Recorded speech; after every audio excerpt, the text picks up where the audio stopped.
Noong November 1639, naganap ang hindi inaasahan. November 1639 po nang mag-aklas ang 4,000 Tsino sa mga Espanyol po dahil po sa pagtaas ng kanilang buwis.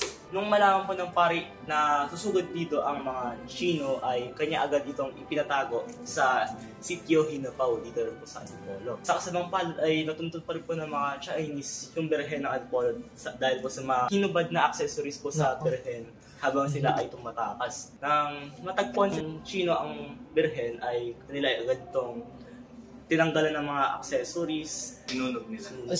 Sinunog po, pero kahit yung vestment hindi nasunog. Hindi daw nasunog yung vestment. Pero nung tinanong ko last time, where is the vestment of the Blessed Mother? Na-destroy na po siya no sa iba po. Sa luma na rin po. I mean, walang natira. Pero nung sinunog siya, wala po. Naibalik pa po. Pero through time, hindi na po natin sila na-perceive. Nang sinunog na po ng mga Chinese ang berhen. Ngunit hindi po nasunog ang berhen. Kaya po sayang mo po ang mga Chinong rebelde. Kaya naman po ay pinagsisiwat po nila ang berhen sa iba't ibang parte po ng kanyang katawan. Kaya po niya sa kanyang muka, sa pisngi. Then kapag hinuburan na po ang berhen ng Antipolo ay makita po yung mga marks po sa kanyang katawan.